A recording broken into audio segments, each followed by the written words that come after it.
আমি আসি। আমাদের গল্পগুলো যদি ভালো লেগে থাকে তাহলে অবশ্যই আমাদের এলএস লাভ অ্যান্ড স্যাড স্টোরিকে সাবস্ক্রাইব করে পাশে থাকবেন। ধন্যবাদ। আর আমি প্রিয়াঙ্কা। আমাদের গল্পগুলো যদি ভালো লেগে থাকে অবশ্যই আমাদের LS love and sad story চ্যানেলকে সাবস্ক্রাইব করে পাশে থাকবেন। ওই চোখে দেখিস না নাকি চোখ বাসায় খুলে রেখেছিস? সরি, আসলে আমি দেখিনি। দেখিসনি নাকি দেখেও না দেখার ভান করছিস? সত্যি আপু, আমি দেখিনি। চুপ, তোর মতো ছেলেকে আমার ভালো করে চেনা আছে, ফাজিল কোথাকার। ওই চুপ, থাপড়াইয়া সব দাঁত ফেলে দিব তোকে। বলছি না আমি দেখে শুনে ধাক্কা দেইনি। কি আবার মুখে মুখে তর্ক করিস? আজ তোর 12টা বাজাবো। 12টা পর্যন্ত দাঁড়িয়ে থাকার কোনো ইচ্ছা আমার নাই। দেখি সাইড হ, আমাকে কলেজে যেতে হবে। তোরে আমি দেখে নিব। পরে দেখবি। কি রে, এখনই একটা ছবি তুলে নে বলে চলে আসলাম। ধুর, মুডটাই নষ্ট করে দিল হারামজাদি গুন্ডিমে। এখন পরিচয়টা দেওয়া যাক। আমি আপনাদের কমেডিয়ান রাইটার সামির, বাবা মার বান্দরের থুক্কু আদরের বড় ছেলে। আজকে আমার কলেজের প্রথম দিন। সবেমাত্র বাসা থেকে বের হয়েছি আর তখনই গুন্ডি মেয়েটার সাথে ধাক্কা খেলাম। তারপর কি হলো সেটা তো দেখলেন। গুন্ডি হলে কি হবে, চেহারাটা পরীর মতো সুন্দর। যাই হোক, আপনাদের সাথে কথা বলতে বলতে কলেজে চলে এসেছি। দেখতে দেখতে কয়েকটা ক্লাস করলাম আর বেশ কয়েকজনের সাথে বন্ধুত্ব হলো। যাদের সাথে পরিচয় হলো তারা হচ্ছে আলী, রাকিব, সাগর আর রাসেল। তো আমরা কয়েকজন মিলে ক্লাস শেষ করে ক্যান্টিনে বসে আছি। হঠাৎ একটা পিচ্চি এসে বলল, ভাইয়া, দিয়া আপু আপনাকে ডাকছে। কোন দিয়া আপু? আমার সাথে চলেন। চলো। আরে এটা তো সকালের সেই গুন্ডি মেয়েটা, তার মানে এর নামই দিয়া। ওই এদিকে আয়। ব্যবহার দেখে মনে হলো এক থাপ্পড় দিয়া 32টা দাঁত ফালাইয়া দেই, কিন্তু কলেজে নতুন দেখে কিছু বললাম না। ওই কথা কানে যাচ্ছে না? আপু, আপনি আমার সাথে এমন ব্যবহার করছেন কেন? ওই তোর সাথে কিভাবে কথা বলতে হবে? কেন ডেকেছেন বলুন? তোর সাথে প্রেম করব দেখে ডাকছি। কি প্রেম করবি? বলেই দিয়া আর ওর বান্ধবীরা সবাই একসাথে হেসে উঠল। মনটা কয় সবগুলারে লাঠি দিয়া পিডাইয়া তক্তা বানাইয়া দিই, কিন্তু কিছু না বলে চলে আসলাম বন্ধুদের কাছে। দোস্ত, মালটা কেডা? ও হচ্ছে পুলিশ কমিশনার রফিকুল সাহেবের মেয়ে। ওকে দেখলে সবাই ভয় করে। ওকে কেউ ডিস্টার্ব করলে ওর বাবাকে বলে দেয়, আর ওর বাবা এসে ছেলেটাকে তুলে নিয়ে যায়। ও এই ব্যাপার। কমিশনারের মেয়ে গুন্ডি কমিশনার? কিন্তু কেন? কিছু না, চল বাসায় যাই। চল। তারপর বাসায় আসলাম, খাওয়া দাওয়া করে একটা ঘুম দিলাম। রাতে ঘুম থেকে উঠে আবার খেয়ে আবার ঘুমিয়ে পড়লাম। কাজ নেই, বেকার আপনাদের কমেডিয়ান রাইটার ভাই, তাই খাই আর ঘুমাই আর বাপের কাছে মায়ের খাই। সকালে ঘুম থেকে উঠে নাস্তা করে কলেজে গেলাম। যেই মাত্র কলেজের গেটে পা দিছি তখনই, ওই হারামি এদিকে আয়। আপনারাই কন? আমার নাম সামির, আমারে ডাকতেছে হারামি করে। মনটা কি কয় মনে হচ্ছে সবগুলোরে ধরে আছাড় দিই। কি হয়েছে বলুন? আর আমার নাম হারামি না, আমার নাম সামির। তোর নাম দিয়ে আমি কি করবো? আর শোন, এখন থেকে কলেজে ঢুকতে গেলে আমাদেরকে সালাম দিয়ে কলেজে ঢুকবি, আর তোর টাকা দিয়ে আমাদের ফুচকা খাওয়াবি। কথাটা বলার সাথে সাথে ঠাস। আপনারা আবার কি ভাবছেন আমাকে মারলো? না, আমি মারলাম। সকাল সকাল মেজাজটা গরম করে দিল। বাবা, তুমি মনে হয় কলেজে নতুন, তুমি তাড়াতাড়ি চলে যাও, না হলে তোমার সমস্যা হবে। আমার কিছু হবে না স্যার, আপনি কোনো চিন্তা কইরেন না। স্যারের সাথে কথা বলতে বলতে আমি খেয়ালই করিনি এতক্ষণে কলেজের সব স্টুডেন্টরা এখানে চলে এসেছে আর আমার দিকে এমনভাবে তাকিয়ে আছে, নিজেকে এই মুহূর্তে মঙ্গল গ্রহের প্রাণী বলে মনে হচ্ছে। আর এদিকে দিয়া তার বাবাকে ফোন দিয়ে আসতে বলছে। কিছুক্ষণ পর দিয়ার বাবা আসলো, তারপর আমাকে, ওই তোর সাহস কিভাবে হয় আমার মেয়ের গায়ে হাত তোলার? বলেই আমাকে একটা থাপ্পড় মারলো। দেখুন স্যার, আপনার ভুল হচ্ছে, দোষটা আমার না, আপনার মেয়ের। কি, তুই আমার সাথে তর্ক করছিস? তোকে আজ আমি মেরেই ফেলবো। বলেই লাঠি নিয়ে আমার দিকে এগোতে লাগলো। হঠাৎ প্রিন্সিপাল স্যার বলল, ছেলেটা খুব ভালো, এবারের মতো ওকে মাফ করে দিন। ঠিক আছে, আপনার কথায় ওকে ছেড়ে দিলাম। এরপর ওকে যেন আমার মেয়ের আশেপাশে না দেখি। বলে দিয়াকে নিয়ে চলে গেল। আমিও কলেজ থেকে বাহিরে একটা দোকানে এসে বসলাম।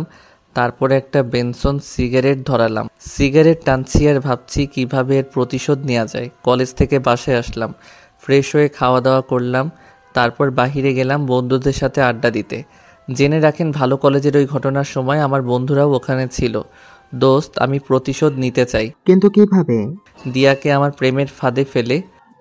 আইডিয়াটা খারাপ না, কিন্তু দিয়া কি তোর প্রেমে পড়বে? আরে বোকা, মিষ্টির ঘ্রাণ পেলে মৌমাছির অভাব হবে না। মানে বুঝলাম না। চল। বুঝতে হবে না, চল। তারপর বাসায় এসে খাওয়া দাওয়া করে ঘুমিয়ে পড়লাম। সকালে ঘুম ভাঙলো আম্মুর ডাকে। ঘুম থেকে উঠে নাস্তা করে কলেজে গেলাম। কলেজে গিয়ে দেখি দিয়া ও তার বান্ধবীরা মাঠের মধ্যে বসে আড্ডা দিচ্ছে। আমি যেতেই দিয়া বলে উঠল, এই ছেলে, এদিকে আসো। কি ব্যাপার? আজকে তুমি করে বলছে কেন? এতদিন তো তুই করে বলতো। জি বলুন। কালকের ঘটনার জন্য সরি, আসলে ভুলটা আমারই ছিল। আমি মনে মনে ভাবলাম, কি ব্যাপার, একদিনের মধ্যে এত পাল্টে গেল কিভাবে? আবার কোনো ফাঁদে ফেলবে না তো? আবার ভাবলাম, সে যখন নিজের ভুল বুঝতে পারছে তখন মাফ করে দেই। তাছাড়া দিয়াকে আমার প্রেমে ফেলার এটা একটা বড় সুযোগ। না, এই সুযোগ হাতছাড়া করা যাবে না। আপনারা কি বলেন? শুধু তামাশা দেখেন, কাজ তো নেই। ওই কি হলো, কি ভাবছো? না, কিছু না। তার মানে আমাকে মাফ করবে না? করব, কিন্তু একটা শর্তে। কি শর্ত? We are friends now. Yup, sure? চলো, আজকে ক্লাস করব না। কেন? আজকে আমরা পার্কে ঘুরতে যাব। কিন্তু আমাকে থামিয়ে দিয়ে। কোনো কিন্তু না, চলো। চলো। তারপর আমরা দুজন একসাথে পার্কে গেলাম। মেয়েটাকে যতই দেখছি ততই প্রেমে পড়তে ইচ্ছা হচ্ছে। গুন্ডির আড়ালে ও একটা মায়াবী চেহারা আছে, সেটা এখন দেখলাম। অপরূপ সৌন্দর্য, ক্রাশড, থুক্কু, ভুলে বলে ফেলেছি, বলবেন না কাউকে। আমার না ফুচকা খুব ফেভারিট। তো আমি খাবো। ও নো প্রবলেম, চল। শালি, আমার টাকা খাইতে এসেছিস? এমনি এতিম মানুষ, আপনারাই ভালো জানেন। দুজনে খুব এনজয় করলাম, একসাথে হাত ধরে হাঁটা, ফুচকা খাওয়া, আরও অনেক কিছু। একটা কিছুর মাঝে আমি ভুলেই গেছি আমার প্রতিশোধ নেওয়ার কথা। দেখতে দেখতে সন্ধ্যা হয়ে গেল। হঠাৎ খেয়াল করলাম কয়েকটা ছেলে কিছুক্ষণ ধরে আমাদেরকে ফলো করছে। কিন্তু তার চেয়েও বেশি অবাক হলাম যখন দিয়া আমাকে বলল, তুই কি ভেবেছিস তোর মতো একটা ছেলের সাথে বন্ধুত্ব করব আমি? তার মানে এই ছেলেগুলো তোমার ভাড়া করা গুন্ডা? যেদিন তুই আমাকে থাপ্পড় মেরেছিলি সেই দিনই আমি মনে মনে ঠিক করেছিলাম এটার প্রতিশোধ আমি নিবই, কিন্তু আমি ভাবতেও পারিনি আমার প্রতিশোধটা আমি এত তাড়াতাড়ি নিতে পারবো। দিয়ার সাথে কথা বলতে বলতে আমি যে মেসেজে আমার বন্ধুদেরকে আসতে বলছি সেটা দিয়া লক্ষ্য করেনি। আমি সোজাসাপটা বলে আমায় জোকার ভাবে, আমিও কম না। আপনারাও আবার ভাবেন না? দিয়ার গুন্ডারা যখন আমাকে মারতে আসলো ঠিক তখনই আমার বন্ধুরা এসে হাজির। তারপর আর কি, আপনারা তো জানেনই, জোকার থুকু নায়ক কখনো মার খায় না। আমার বেলায়ও তার উল্টাটা হয়নি। কিছু বুঝে ওঠার আগে আমার বন্ধুরা গুন্ডাগুলোকে মেরে তক্তা বানিয়ে দিছে। তারপর আমি দিয়াকে বললাম, দেখো দিয়া, তোমার বাবা আমাকে যখন থাপ্পড় মেরেছিল আমি ইচ্ছা করলে তখনই তার প্রতিশোধ নিতে পারতাম, কিন্তু আমি নেইনি। কেন জানো? কেন? কারণ প্রথম যেদিন তোমার সাথে আমার ধাক্কা লেগেছিল সেদিনই আমি তোমার প্রেমে পড়ে গেছি। আসলেই দিয়াকে আমি প্রথম দেখাতেই ভালোবেসে ফেলছি। তোর মতো ছেলের সাথে প্রেম করব আমি, এটা তুই ভাবলি কি করে? কেন? আমার সাথে প্রেম করতে তোমার প্রবলেমটা কোথায়? তোমার ভালোবাসা আমি বুঝি। যেই শুনছো আমাদের অনেক টাকা পয়সা আছে আর তখনই আমার সাথে প্রেম করার তোমার ইচ্ছে জাগলো, তাই না? দেখো, আমি তোমার টাকা পয়সা কিছুই চাই না, আমি শুধু তোমাকে চাই। ওকে, আমার প্রেমে পড়ার একটা কারণ বলো যার জন্য তুমি আমার প্রেমে পড়েছো। আচ্ছা, তোমার প্রেমে না পড়ার একটা কারণ বলো। আমি তোমাকে ভালোবাসি না, আর কোনো দিন বাসতেও পারবো না। তুমি আমাকে আজ হোক বা কাল হোক ভালোবাসবেই। তুই আমার সাথে চ্যালেঞ্জ করছিস? কমেডিয়ান জোকার কোথাকার। এই না বোঝা যা ভেবেছিলাম, চ্যালেঞ্জ না, আমার ভালোবাসার কনফিডেন্স থেকে বলছি। তুই থাক তোর ভালোবাসা নিয়ে, আমি গেলাম। প্লিজ আমার কথা শুনে যাও। আমার কথা না শুনেই দিয়া চলে গেল। রাগ করে বাসায় আসলাম, এসে খাওয়া দাওয়া করে ঘুমিয়ে পড়লাম।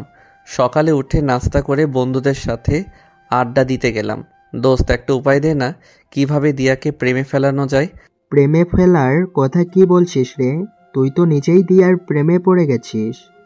দোস্ত, তুই একটা কাজ কর, তুই একটা মেয়ের সাথে কয়েকদিন প্রেমের অভিনয় কর, আর এমন ভাবে অভিনয়টা করবি যাতে দিয়া তোকে দেখতে পায়। আইডিয়াটা খারাপ না। বাট মেয়ে পাবো কোথায়? কেন? প্রিয়াকে বল, তাহলেই তো হয়। প্রিয়া হলো আমার বন্ধু রাসেলের প্রেমিকা। তাও ঠিক। অনেক কথা হলো, এখন বাসায় চল। চল। তারপর বাসায় আসলাম, আর বাসায় আসতে দেখি মামা আর মামি আমাদের বাসায়। আমাকে দেখে মামা বলল, কেমন আছো বাবা?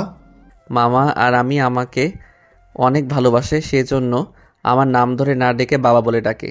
জি মামা ভালো, আপনি ভালো আছেন? হ্যাঁ বাবা ভালো। তারপর সবাই একসাথে খেতে বসলাম। হঠাৎ মামা বলল, আগামী শুক্রবার বাবুর বিয়ে, তোমরা কিন্তু 2 দিন আগে থেকেই যাবে।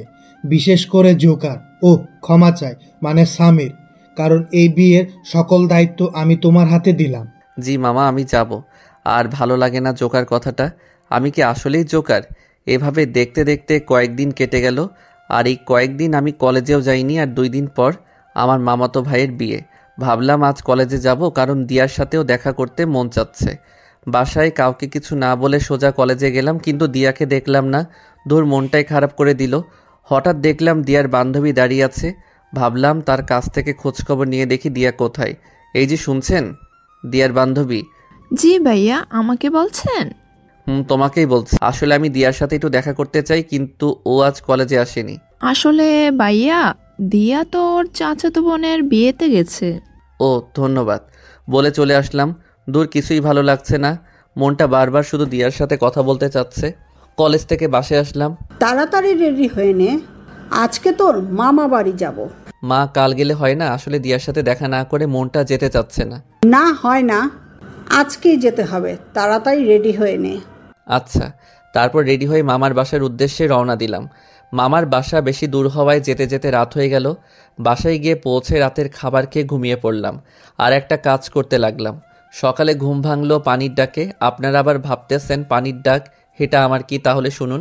খুব আরামে ঘুমাচ্ছিলাম, হঠাৎ কোন হালায় যেন গায়ে পানি ঢেলে দিচ্ছে। ওই কোন হালার পুত্রে গায়ে পানি দিল। ঠাস! ও মা গো, মারে কে? মামাদের বাসায় তো আমাকে মারার মতো কেউ নেই। তার মানে ভূত নাকি আবার? আল্লাহ গো বাঁচাও, ভূত! ভয় পাওয়ার কারণে মুখ দিয়ে কথা বের হচ্ছে না। হঠাৎ আমার মুখ চেপে ধরে। ওই এত চিল্লাস কেন? আরে এটা তো ভূত না, পেতনি। থুকু পড়ি, বাঁচাও বাঁচাও। ওই আবার চিল্লাস? আরেকবার চিল্লালে তোর নাড়ি ভুড়ি সব টেনে বের করব। আল্লাহ গো, সকাল সকাল কোন বিপদে পড়লাম। ভালো করে চোখ মুছতে মুছতে যা দেখলাম, তাতে আমার বেহুশ হওয়ার মতো অবস্থা। আরে এটা তো দিয়া। না না, এটা হতে পারে না। এটা দিয়ার আত্মা হতে পারে। শালি মরলি, আমায়ও মারতে আইসোস, আবার চিল্লানি দিব। তখনই দিয়া বলল, ওই কুত্তা তুই এখানে কেন?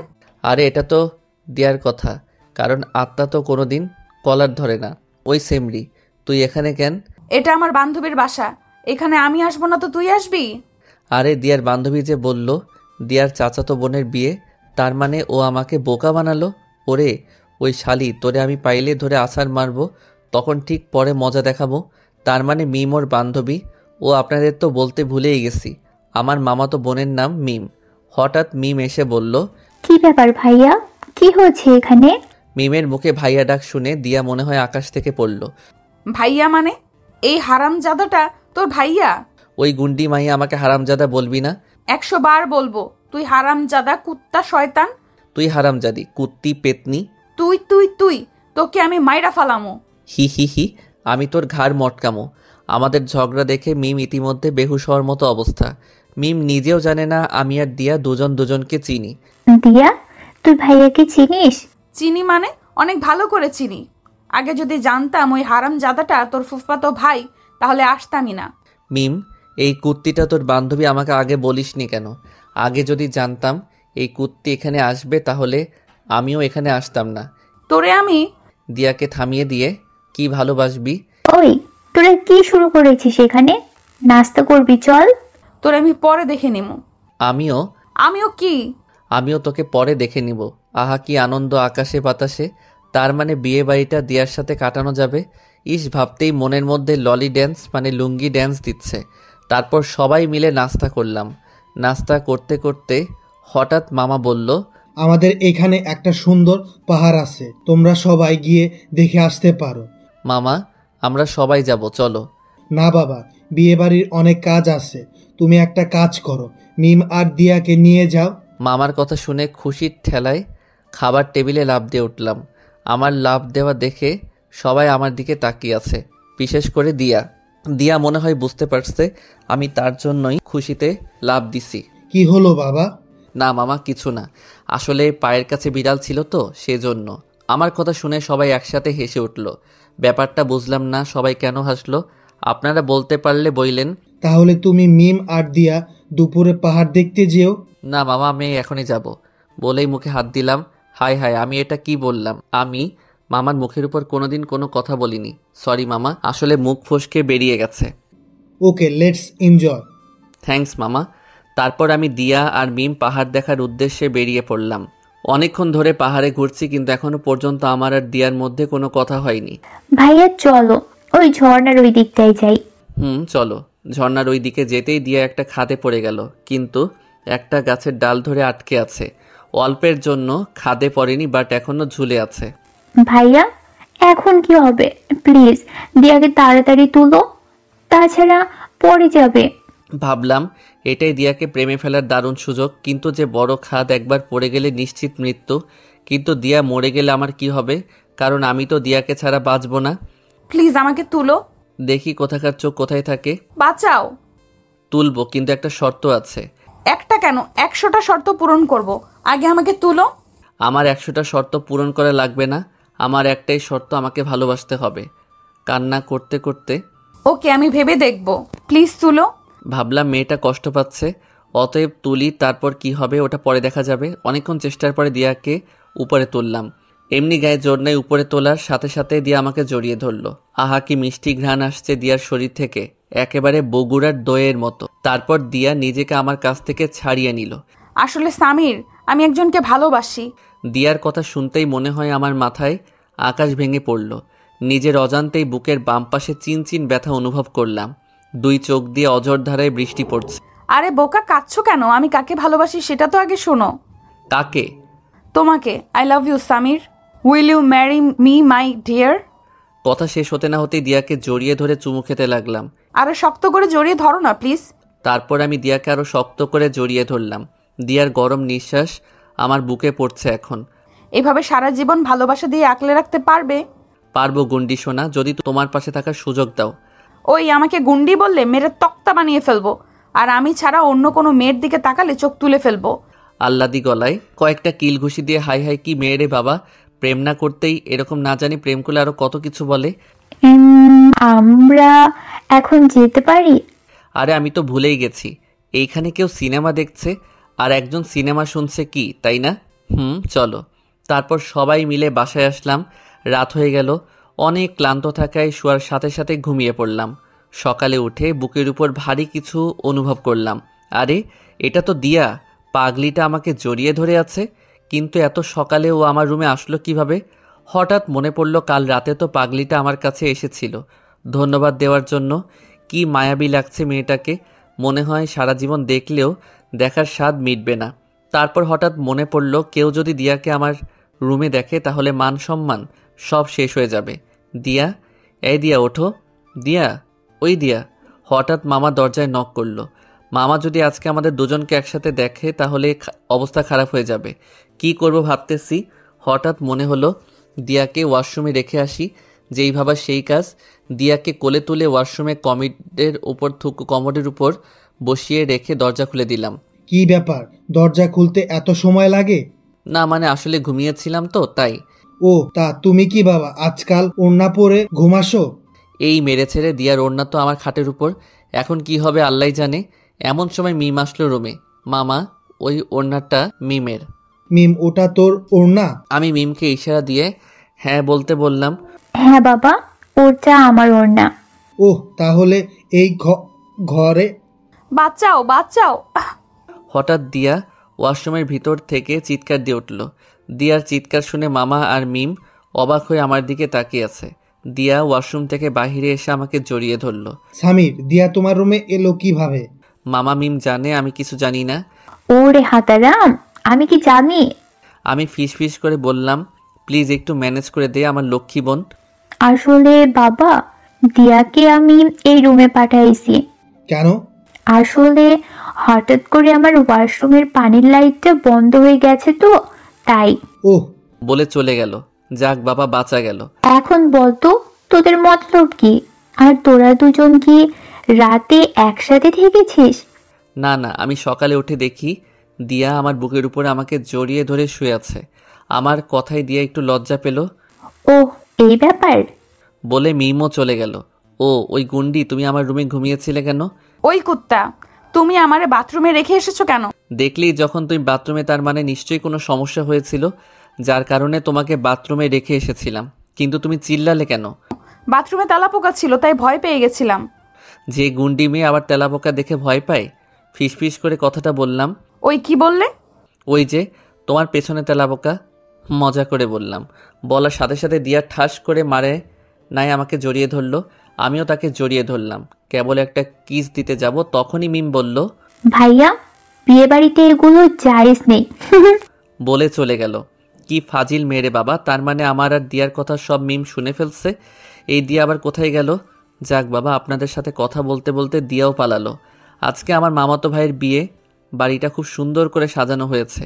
ঘর থেকে বের হতেই মিম দিয়া সহ একদল পরী, মানে মেয়ে, আমাকে ঘিরে ধরল।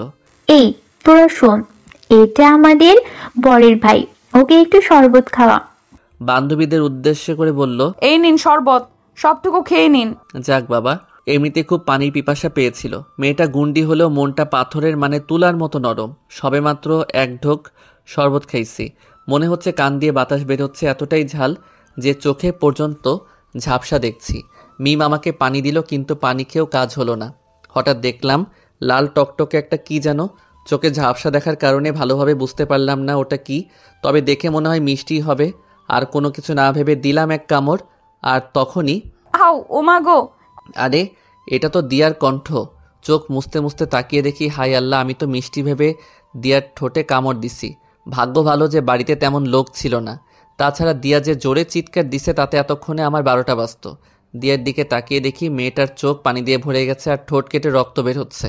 ভাবতেই খারাপ লাগছে। ছি, আমি দিয়ার সাথে এটা কি করলাম? দিয়ার চোখের পানি দেখে আমি আর নিজেকে ধরে রাখতে পারলাম না, শক্ত করে জড়িয়ে ধরলাম দিয়াকে। তারপর বললাম, সরি সোনা, আসলে আমি দেখিনি যে ওটা তোমার ঠোঁট। আমি ভেবেছিলাম হয়তো মিষ্টি কিছু হবে, আসলে ঝালের কারণে চোখে ঝাপসা দেখছিলাম তো তাই। কেন আমার ঠোঁট তোমার মিষ্টি লাগেনি? আবার জিগাই, মিষ্টি লাগছে মানে টাঙ্গাইলে চমচমের মতো মিষ্টি লাগছে। তাহলে একবার মিষ্টি খেয়ে পেট ভরে গেল? দিয়ার কথা শেষ হতে না হতেই আবার একটা লিপ কিস দিলাম। একটা না 5 মিনিট কিস দেওয়ার পর দিয়া ওর রুমে গেল আর আমি আমার রুমে আসলাম। দুপুরে খাওয়া দাওয়া করে রুম থেকে বের হলাম, আর বের হয়েই 1000 ভোল্টের একটা শর্ট খেলাম। কারণটা হলো দিয়া আজকে নীল শাড়ি পরছে, সাথে নীল চুড়ি, কপালে টিপ আর ঠোঁটে লাল লিপস্টিক। আমি যেন চোখ ফিরাতে পারছিলাম না। দিয়াকে একদম নীল পরীর মতো লাগছে। হঠাৎ আমার স্বপ্নের ঘোট কাটিয়ে দিয়া বলল, এই যে মিস্টার, কি দেখো এমন করে? ওয়াও। ওই কি হলো, কথা বলো। না মানে তোমাকে দেখছি। কেন, এর আগে কখনো দেখোনি? দেখেছি, কিন্তু তোমার মাঝেও যে একটা পরী আছে সেটা কি তুমি জানো? আমার কথায় দিয়া একটু লজ্জা পেল। ভাইয়া হয়েছে, এমন হাঁ করে আর দেখা লাগবে না, পরে আরো অনেক দেখা চান্স পাইবা। দুষ্টুমি একটা হাসি দিয়ে তারপর আমরা সবাই মেয়ের বাড়িতে, মানে বিয়ে করাতে যাওয়ার জন্য রওনা হলাম। সেখানে গিয়ে পৌঁছালাম মাগরিবের নামাজের সময়, কিন্তু সেখানে গিয়ে আরেকটা মেয়ের উপর ক্রাশ খাইলাম। কিন্তু পরে মনে হলো, আরে আমি তো ভদ্র ছেলে, আর আমার জন্য তো দিয়া আছেই। আমার এই ব্যাপারটা মনে হয় দিয়া লক্ষ্য করছে। দিয়া এসে আমাকে বলল, এই যে মিস্টার, ওই মেয়ের দিকে এমন হা করে তাকিয়ে আছো কেন? মেয়েটা খুব সুন্দর, একদম পরীর মতো। দিয়াকে রাগানোর জন্য রেগে গিয়ে আর আমি পেতনির মতো মুখ ফসকে বেরিয়ে গেল। তবে রে দাঁড়া, তোরে আজ আমি খাইয়া ফালামো, তোর হাড্ডি ভাঙ্গা পানের দোকান দিমো। কিন্তু কে শুনে কার কথা দিলাম এক দৌড়। আপনারা কি ভাবছেন আমি সেখানেই দাঁড়িয়ে থাকবো? আমারে কি পাগলা কুত্তায় কামড়াইছে? যে গুন্ডি মাইয়া, তার উপর আবার বিয়ে বাড়ি, বুঝতেই পারছেন। আমাকে ধরতে পারলে কি হতো। দৌড়াতে দৌড়াতে একটা মেয়ের সাথে ধাক্কা খেলাম। ওই চোখে দেখেন না, চোখ কি খুলে বাসায় রেখে এসেছেন নাকি?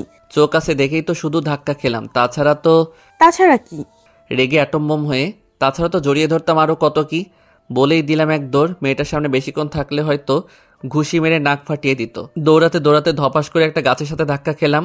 আপনার আবার ভাইবেন না যে ধাক্কা খেয়ে আমি আমার অতীত ভুলে গেছি, কারণ ওটা শুধু সিনেমাতেই হয়। দৌড়ানোর পর শরীরে একবারে ঘেমে গেছে। ভাবলাম একটু ফ্রেশ হওয়া দরকার। ফ্রেশ হয়ে মুখে কিছু আটা ময়দা থুকু স্নো পাউডার লাগালাম। ভাবলাম মামার সাথে একটু দেখা করে আসি। মামার কাছে যেতেই ভূত ভূত ভূত। আরে মামি তো বেহুশ। হোয়াট মামা, আই এম সামির, ইওর একমাত্র ভাগ্নে। মামা আমার ইংরেজি শুনে বেহুশ হওয়ার মতো অবস্থা। আমি ভাবলাম মামা মনে হয় ইংরেজি কম জানে, সেজন্য আমার কথা বুঝতে পারিনি। সামির, তুমি যে আমার ভাগ্নে এটা যেন কাউকে বলো না, কেমন? আমার চেহারা দেখলে যে কেউ ভয় পাবে, সেজন্য মামা কথাটা বলল। ওকে মামা, ইউ কোনো টেনশন করো না বলে চলে আসতে লাগলাম। তখনই দিয়া আমার সামনে পড়ে ভূত ভূত বলে চিল্লাতে চিল্লাতে বেহুশ হয়ে গেল। কি ব্যাপার, সবাই আমাকে দেখে ভূত ভূত করছে কেন? যেই মাত্র আয়নার সামনে গেলাম, এবার আমি নিজেই বেহুশ হওয়ার মতো অবস্থা, কারণ তখন স্নো ভেবে কালি মুখে দিয়েছিলাম। দেখতে দেখতে বিয়েটা হয়ে গেল। তারপর সবাই বাসায় আসলাম বউ নিয়ে। ভাবলাম দিয়ার সাথে একটু কথা বলা দরকার, কিন্তু আমাকে অবাক করে দিয়ে দিয়া নিজেই আমাকে এসে বলল, ওই মিস্টার শয়তান, তোর মামাতো ভাইয়ের বিয়ে তো হলো, তা তোমারটা কবে হবে শুনি? যেদিন তোমাকে আপন করে পাবো তার আগের দিন। দিয়াকে জড়িয়ে ধরে, এই ছাড়ো বলছি, লোকে দেখলে কি ভাববে? লোকে কি ভাববে সেটা দেখার বিষয় আমার নাই। দিয়াকে দেয়ালের সাথে চেপে ধরলাম। ওর দুই হাতের উপর আমার হাত রেখে দিয়ার খুব কাছাকাছি গেলাম। দিয়ার গরম নিঃশ্বাস আর আমার নিঃশ্বাস এখন এক হয়ে গেছে। লজ্জায় দিয়ার চেহারা পাক টমেটো মতো হয়ে গেছে। যেই মাত্র আমাদের দুইজনের ঠোঁট এক করব, তখনই কি ব্যাপার, বাসর কি আজকে দুই জায়গায় হবে নাকি? মিমের কথায় দিয়া একটু লজ্জা পেল। না মানে আসলে আর বলতে হবে না, আমি বুঝে গেছি। তোমাদের ডিস্টার্ব করার জন্য সরি বলে বাহিরে চলে গেল। আর আপনাদের তো বলতে ভুলেই গেছি, মিমও আমাকে মনে মনে ভালোবাসে, কিন্তু কোনোদিন মুখে বলেনি। সেজন্য আমার আর দিয়ার রোম্যান্স করার সময় এসে ডিস্টার্ব করে। এখন গল্পে আসা যাক। মিম যা বলল তা কি আজ হবে? মানে বিয়ের আগেই বাসর করার কথা? আমি জানি না। দিয়া মুখে যতই বলুক আমি জানি না, কিন্তু আমি উত্তর পেয়ে গেছি। তখন আমি দিয়াকে কোলে তুলে নিয়ে বিছানায় শোয়ালাম। তারপর আস্তে আস্তে তার পুরো শরীরে কিস করতে লাগলাম। বাবু, আজ এই পর্যন্তই থাক, বাকিটা না হয় আরেক দিন হবে। সুযোগ একবারে আসে, বারবার না। তারপর আমরা দুইজন ভালোবাসার গভীর সমুদ্রে ডুবে গেলাম। মাঝরাতে হঠাৎ কারো কান্নার আওয়াজে আমার ঘুম ভেঙে গেল। বিছানা থেকে উঠে দেখি মিম কান্না করতেছে। মিম, কি হয়েছে তোমার, কাঁদছো কেন? আমি কাঁদলে তোমার কি? আমি আবার কি করলাম? কি হয়েছে খুলে বলো। আমি তোমাকে ভালোবাসি শামির, তুমি কেন বোঝো না আমার মনের কথা? দেখো মিম, তুমি ভালো করেই জানো আমি দিয়াকে ভালোবাসি, আর দিয়াও আমাকে ভালোবাসে। আমি এত কিছু জানি না, আমি তোমাকে ভালোবাসি। তুমি যেটা চাও সেটা কোনো দিনও হবে না, কারণ আমি দিয়াকে ছাড়া বাঁচবো না। আরেকবার দিয়ার কথা বললে তোকে আমি খুন করে ফেলবো। আমাকে জড়িয়ে ধরে আমাদের কথা শুনে দিয়া যে ঘুম থেকে উঠে গেছে সেদিকে আমি লক্ষ্য করিনি। প্লিজ তুমি শান্ত হও। বাবা, খুব ভালো লাগছে তোমাদের এই ভালোবাসা দেখে। দিয়া, তুমি কখন ওঠো? আমাকে থামিয়ে দিয়ে, আমাকে যদি ভালো নাই বাসো তাহলে কেন আমার জীবনটা নষ্ট করলে? দিয়া, তুমি আমাকে ভুল বুঝছো। আবার আমাকে থামিয়ে দিয়ে, আমি কিছু বুঝতে চাই না, আমি শুধু জানতে চাই কেন তুমি আমার জীবনটা নষ্ট করলে। দিয়া, তুই আমাদেরকে ভুল বুঝছিস। আমি নিজের চোখে যা দেখলাম তা কি ভুল? নিজের চোখকে অবিশ্বাস করতে পারি না। আসলে মিম যে আমাকে জড়িয়ে ধরেছিল সেটা মনে হয় দিয়া দেখছে, আর সে কারণে আমাকে ভুল বুঝছে। আমাদের কথা বলতে বলতে যে সকাল হয়ে গেছে সেদিকে আমার আর কোনো খেয়ালই নেই। দিয়া, তুমি আমার কথাটা বোঝার চেষ্টা করো। আমি কোনো কিছুই বুঝতে চাই না, আমি এক্ষুনি আমাদের বাসায় চলে গেলাম, তোমরা ভালো থেকো বলে কাঁদতে কাঁদতে চলে গেল। দূর, মনটাই খারাপ হয়ে গেল। দিয়া নেই, আমি থেকে কি করব? আমিও আম্মু আর মামাকে বলে বাসায় চলে আসলাম। বাসায় এসে সোজা আমার বন্ধুদের কাছে গেলাম। তারপর সব কিছু খুলে বললাম তাদেরকে। দোস্ত নে, সিগারেটটা খেয়ে মাথা ঠান্ডা কর। একটা সিগারেট আমার হাতে দিয়ে আমি এখন কি করব দোস্ত? দিয়া তো আমাকে ভুল বুঝে চলে গেল। সিগারেট টানতে টানতে, তুই দিয়াকে পুরো ব্যাপারটা বুঝিয়ে বল। বোঝানোর অনেক চেষ্টা করছি, কিন্তু কোনো লাভ হয়নি। তুই কিছুদিন কলেজে যাস না, আর দিয়ার সাথেও কথা বলিস না, দেখবি ও তোকে খুঁজবে। Good idea. বন্ধুদের কাছ থেকে বিদায় নিয়ে বাসায় আসলাম। তারপর খাওয়া দাওয়া করে ঘুম আসলাম। সকালে উঠে আগে মোবাইল চেক করলাম দিয়ার কোনো মেসেজ বা কল আছে নাকি, কিন্তু দুঃখের বিষয় দিয়া মেসেজ বা কল কোনোটাই দেয়নি। দূর, কিছু ভালো লাগছে না। আর হঠাৎ করে ফোনটাও নষ্ট হয়ে গেছে। এইভাবে 3 দিন কেটে গেল। না, আর ভালো লাগছে না। আজকে দিয়ার সাথে দেখা করতেই হবে। সকাল সকাল কলেজে গেলাম, কলেজের গেটে পা রাখবো এমন সময় কে যেন শার্টের কলার ধরে, ঠাস। আর এটা তো দিয়া। 3 দিনে কি রকম হয়ে গেছে মেয়েটা, চোখের নিচে কালো দাগ পড়ে গেছে আর অনেক শুকিয়ে গেছে। আমার শার্টের কলার ধরে কাঁদতে কাঁদতে, আমাকে কাঁদিয়ে খুব সুখ পাস তাই না? এতদিন কই ছিলি বল? তুমি হয়তো জানো না, তোমার চেয়ে কষ্ট আমি বেশি পেয়েছি। আসলে আমিও আগের চেয়ে অনেক শুকিয়ে গেছি আর আমারও চোখের নিচে কালো দাগ হয়ে গেছে। একদম ঢং করবি না। যদি ভালোবাসতে নাই পারবি তাহলে কেন ভালোবাসা শিখাইছিলি? আমি এবার নিজেকে কন্ট্রোল করতে না পেরে দিয়াকে জড়িয়ে ধরলাম আর বললাম, তোকে খুব ভালোবাসি পাগলি, তোকে ছাড়া আমিও বাঁচবো না। আমিও তোকে খুব ভালোবাসি, তোকে ছাড়া আমিও বাঁচবো না। তারপর দুজন দুজনকে জড়িয়ে ধরে কাঁদতে লাগলাম আর পুরো কলেজের শিক্ষার্থীরা আমাদের হাততালি দিয়ে স্বাগত জানালো। এভাবে চলতে থাকলো আমাদের ভালোবাসা। কিছুদিন পর হঠাৎ দিয়া ফোন করে বলল, হ্যাঁ বাবু, একটা সর্বনাশ হয়েছে। কেন, কি হয়েছে বাবু? আজকে আমাকে পাত্রপক্ষ দেখতে আসবে। আরে পাগলি, দেখতে আসলেই তো আর বিয়ে হয় না? কাঁদতে কাঁদতে, আমি কিন্তু তোমাকে ছাড়া বাঁচবো না। যদি বাবা আমার বিয়ে ঠিক করে তাহলে কিন্তু আমি আত্মহত্যা করব। ওই পাগলি, তুই মরলে আমার কি হবে? তুমি প্লিজ কিছু একটা করো, তাছাড়া বাবা আমার বিয়ে দিয়ে দিবে। বাবু একটু অপেক্ষা করো, আমি কিছুদিনের মধ্যে তোমার বাবার সাথে কথা বলবো। সত্যি তুমি আমার বাবার সাথে কথা বলবা? খুশিতে গদগদ হয়ে, বাবু সত্যি। এখন ভাবতেছি কিভাবে আমি দিয়ার বাবার সাথে কথা বলবো। হঠাৎ মাথার মধ্যে একটা আইডিয়া আসলো, আমার বন্ধুর কাছ থেকে কিছু শিখিয়ে নেওয়া দরকার। বন্ধুর কাছে ফোন দিলাম। দোস্ত কেমন আছিস? ভালো, তুই? ভালো না রে দোস্ত। কেন, আবার কি হয়েছে? দোস্ত দিয়ার বাবার সাথে কথা বলবো, কিভাবে বলবো, কি বলবো একটু শিখিয়ে দে না প্লিজ। কি, তুই দিয়া বাবা মানে কমিশনার সাহেবের সাথে কথা বলবি? প্লিজ দোস্ত কিছু শিখিয়ে দে। আপনি যাকে কল করেছেন তিনি এখন কাউকে কোনো কিছু শিখিয়ে দেওয়া থেকে বিরত আছে। অনুগ্রহ করে ফোনটা কেটে দিন। টুট টুট টুট। তোর শালা কমিশনারের নাম শুনে ভয় পাইছে মনে হয়। যা করার নিজেকেই করতে হবে। আবার ভাবছি বাংলা সিনেমার মতো যদি টাকা অফার করে তাহলে টাকাও নিমো আর দিয়াকেও নিমো। হঠাৎ দিয়া ফোন করলো, আমার বাবুটা এখন কি করে? তোমার বাবুটা এখন তোমার কথা চিন্তা করে। চিন্তা করতে হবে না বাবু, আমার বিয়ে ঠিক হয়নি। বাবাকে বলে দিয়েছি ছেলে আমার পছন্দ হয়নি। দিয়ার কথা শুনে মনে হলো খুশির ঠেলায় চোখে মুখে এলইডি বাল্ব জ্বলে উঠল। কিন্তু বাবু একটা সমস্যা আছে। আরে কি সমস্যা আমাকে বলো, আমি সব ঠিক করে দিব। খুশির ঠেলায়? বাবু আমি বাবাকে বলেছি যে তুমি আজকেই বাবার সাথে দেখা করে কথা বলবা। দিয়ার কথা শুনে আমার সদ্য জ্বলে থাকা এলইডি বাল্বটা ফুটটুস করে ফিউজ হয়ে গেল। আজকে দেখা করতে হবে। তুমি ভয় পাচ্ছ কেন বাবু, আমি আছি তো। বলে ফোনটা কেটে গেল। আর এদিকে ভয়ে আমার কলিজা শুকিয়ে গেছে। পুলিশ কমিশনারের সাথে আজকে কথা বলবো, তাও আবার তার মেয়ের ব্যাপারে। ভাবতেই মনটা কেঁপে উঠছে। পরে ভাবলাম যা হয় হবে, আজকে কথা বলবোই। দুপুরে খাওয়া দাওয়া করে দিয়ার বাসার উদ্দেশ্যে রওনা দিলাম। দেখতে দেখতে দিয়ার বাসায় চলে আসলাম। বাড়িটা দেখে আমার মাথা ঘুরে গেল। এত সুন্দর বাড়ি আমি কখনো দেখিনি। অনেকক্ষণ বসে থাকার পর দিয়ার বাবা আসলো আর সাথে দিয়াও আছে। আসসালামু আলাইকুম আঙ্কেল। ওয়ালাইকুম আসসালাম। কেমন আছেন? ভালো। তা বাবা, তুমি নাকি আমার মেয়েকে পছন্দ করো? জি আঙ্কেল। তোমার বাবা কি করে? জি সরকারি কর্মজীবী চালায়। তার মানে তুমি গরিব? ভিলেন মার্কে একটা হাসি দিয়ে দিয়ার বাবার কথা শুনে বাংলা সিনেমার কথা মনে হয়ে গেল। আমিও নায়ক মার্কে একটা হাসি দিয়ে বললাম, চৌধুরী সাহেব, থুক্কু কমিশনার সাহেব, আমি গরিব হতে পারি কিন্তু আমার মনটা অনেক বড়। আরে মন বড় দিয়ে কি হবে, বড় হতে হবে ধন। দিয়ার বাবার কথা শুনে আমি যেন আকাশ থেকে পড়লাম। হালার কয় কি? দিয়া তো লজ্জায় দৌড় দিচ্ছে আর আমি হা করে 5 মিনিট ধরে তাকিয়ে আছি। এই 5 মিনিটে কত লক্ষ লক্ষ মশা মাছি যে আমার পেটে আগমন করছে আমি নিজেও জানি না। দিয়ার বাবা ব্যাপারটা মনে হয় লক্ষ্য করছে। তারপর বলল, আরে বোকা, আমি বলছি ধন সম্পদের কথা।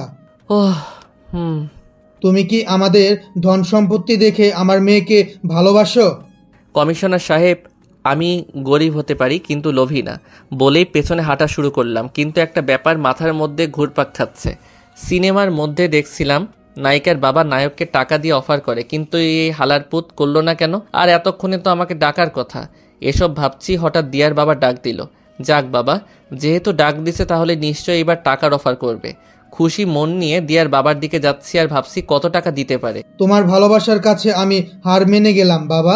হাই হাই, হালার কয় কি? তাহলে কি আমাকে টাকা দেওয়ার জন্য ডাকেনি? মনে মনে কমিশনারের 14 গোষ্ঠীকে উদ্ধার করলাম। কমিশনার সাহেব, আমার ভালোবাসা পিওর সোয়াবিন তেলের মতো বিশুদ্ধ। আপনি আবার ভাইবেন না যে আমি পাম অয়েলের কথা বলছি।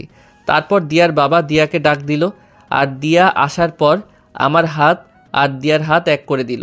খুশির ঠেলায় দিয়ার বাবার সামনেই দিয়াকে জড়িয়ে ধরলাম। কিন্তু খুব আফসোস হচ্ছে, কারণ আমি ভেবেছিলাম দিয়ার বাবা আমাকে টাকা দিয়ে বলবে আমার মেয়েকে ভুলে যাও, আর আমি টাকাও নিব আর তার মেয়েকেও ভালোবাসবো। কিন্তু এখন শুধু মেয়েকেই পেলাম, টাকা আর পেলাম না। দিয়ার সাথে কথা বলে বাসায় আসলাম, আর বাসায় আসতেই শুনি মিম নাকি আত্মহত্যার চেষ্টা করছে, এখন হাসপাতালে আছে। কোনো কিছু না ভেবেই দিলাম দৌড় হাসপাতালের উদ্দেশ্যে। হাসপাতালে গিয়ে দেখি মিমকে অপারেশন থিয়েটারে রাখা হয়ে। আমি কাছাকাছি যেতেই মামা বলল, তুমি আসো বাবা, মিম অজ্ঞান ফিরে শুধু তোমাকে দেখতে চাচ্ছে। মামা আমি এসে গেছি, আর কোনো ভয় নেই, মিমের কিছু হবে না। তাই যেন হয় বাবা। অনেকক্ষণ বসে থাকার পর ডাক্তার অপারেশন থিয়েটার থেকে বের হলো। ডাক্তার সাহেব, মিমের কি অবস্থা এখন? চিন্তার কোনো কারণ নেই, রোগীর অবস্থা এখন স্বাভাবিক আছে। ডাক্তারের কথা শুনে মনটা ভালো হয়ে গেল, কিন্তু একটা বিষয় বুঝতে পারছি না, মিম আত্মহত্যা কেন করতে চাইছিল। তখন আমি মামাকে বললাম, মামা মিম আত্মহত্যা করতে চাইছিল কেন? আজকে মিমকে পাত্রপক্ষ দেখতে আসছিল, কিন্তু মিম নাকি ওই ছেলেকে পছন্দ হয়নি, ও নাকি কাউকে ভালোবাসে। আমি শুধু বলেছিলাম তোর মন যা চায় তুই তাই কর, আমি কিছু জানি না। হঠাৎ ডাক্তার এসে বলল মিমের জ্ঞান ফিরছে। তারপর আমরা সবাই ভিতরে গেলাম। আমাকে দেখে মিম কাঁদতে লাগলো আর বলতে লাগলো, আমি তোমাকে ভালোবাসি, তোমাকে ছাড়া আমি বাঁচবো না। মিমের মুখে এমন কথা শুনে মামা আর মামি অবাক দৃষ্টিতে আমার দিকে তাকিয়ে আছে। তারা হয়তো বুঝতে পারছে মিমের সেই ভালোবাসার মানুষ আর কেউ না আমি। কিন্তু আমি তো মিমকে ভালোবাসি না, এটা আমি মিমকে কিভাবে বোঝাবো? মিম তুমি এসব কি বলছো? আমি তো কিছুই বুঝতে পারছি না। বাবা, আমি স্বামীরকে ভালোবাসি, তাকে ছাড়া আমি বাঁচবো না। কিন্তু মিম, আমি তো তোমাকে আমাকে থামিয়ে দিয়ে। বাবা তুমি মিমকে ভালোবাসো, আমাকে বলতে পারতে, আমি তোমাদের বিয়ে দিয়ে দিতাম। মামি, আপনি আমার কথাটা বোঝার চেষ্টা করুন। কিছু বোঝার দরকার নাই, আজকেই তোদের বিয়ে দিব। কিন্তু মা, আমি একজনকে আমাকে থামিয়ে দিয়ে। আমি কিছু বুঝতে চাই না, আমরা বিয়ের ব্যবস্থা করতে গেলাম, তুই আর মিম এখানেই থাক বলে চলে গেল। এখন শুধু আমি আর মিম। ভাবছি দিয়া যদি এই ব্যাপার জানে তাহলে আমাকে তো মারবেই, সাথে মিমকেও। হঠাৎ দেখি দিয়া আসছে, এই সেরে ছেড়ে কোন হালারপুর দিয়াকে যেন কি বলছে। দিয়ার চোখ মুখ দেখে বোঝা যাচ্ছে আজ আর আমার কোনো বাঁচার পথ নেই। দিয়া এসেই মিমের চুলের মুঠি ধরে মারতে লাগলো আর বলছে, হারামজাদি কুত্তি, তোর এত বড় সাহস, তুই আমার স্বামীরকে বিয়ে করবি? দিয়ার চুলের মুঠি ধরে, ওই শাকচুন্নি, তোর কত বড় সাহস, তুই আমার হবু বরের সাথে প্রেম করিস? আমি দর্শকের মতো তাদের মারামারি দেখছি। হঠাৎ দিয়া একটা লাঠি নিয়ে মিমকে মারতে যাচ্ছে। না, আর মারামারি দেখা যাবে না, এখন যা করার আমাকেই করতে হবে। দিয়া মিমকে লাঠি দিয়ে আঘাত করার আগে আমি লাঠিটা ধরে ফেললাম। তারপর ঠাস করে একটা চর বসিয়ে দিলাম। এই প্রথমবার আমি দিয়ার গায়ে হাত তুললাম। সব কিছুর একটা লিমিট আছে দিয়া। ও, আমার তো মনেই ছিল না যে তুমি আর কেউ না, তুমি তো এখন অন্য কারো। তুমি আমার কথাটা একবার বোঝার চেষ্টা করো। আমি কোনো কিছু বুঝতে চাই না, যা বোঝার আমি বুঝে গেছি। বুঝেই যখন গেছিস তাহলে এখানে দাঁড়িয়ে আছিস কেন? যা ভাগ। রাগের মাথায় কথাটা বলে ফেললাম। আমার কথা শুনে দিয়া কাঁদতে কাঁদতে চলে গেল। ঠিকই করেছো, যেমন মেয়ে তেমন সাজা। বলতেই মিমকেও ঠাস করে একটা থাপ্পড় দিয়ে বাহিরে চলে গেলাম। দূর, কিছুই ভালো লাগছে না, বারবার শুধু দিয়ার কথা মনে পড়ছে। কষ্ট কমাতে বারে নাইট ক্লাবে গেলাম। জীবনের প্রথম আজ ড্রিঙ্কস করলাম। কখন যে সন্ধ্যা হয়ে গেছে আমি নিজেও জানি না। হঠাৎ মার ফোন। তুই কি মানুষ নাকি অন্য কিছু? কেন, আমি আবার কি করলাম? আজ তোর বিয়ে আর তুই এখন পর্যন্ত বাইরে আছিস? 5 মিনিটের মধ্যে বাসায় আয় বলে ফোনটা কেটে দিল। বিয়ের কথা শুনে মাথায় আকাশ ভেঙে পড়ল। কি আর করার, আজ আমি বলির পাঠা। বাসায় গিয়ে শান্ত ছেলের মতো বিয়েটা করলাম। হঠাৎ এক বন্ধু দৌড়ে এসে একটা চিঠি আমার হাতে ধরিয়ে দিল। তাহলে চলুন দেখি চিঠিতে কি লেখা আছে। প্রিয় সামির, আমি জানি চিঠিতে তুমি যখন হাতে পাবে তখন হয়তো আমি আর বেঁচে থাকবো না। অনেক আশা করেছিলাম তোমাকে নিয়ে ঘর বাঁধবো, আমাদের 2টা পিচ্চি হবে, একটা তোমার মতো আর একটা আমার মতো। অনেক আশা ছিল সারা জীবন তোমার বুকে মাথা রেখে ঘুমাবো, কিন্তু নিয়তি হয়তো আমার ভাগ্যে সেই সুখটা রাখেনি। তুমি হয়তো জানো না যে আমি মা হতে চলেছি আর তুমি বাবা। আজকেই আমি তোমাকে কথাটা বলতাম, কিন্তু দেখো কি কপাল আমার, সেই সুযোগটা পর্যন্ত আমার হলো না।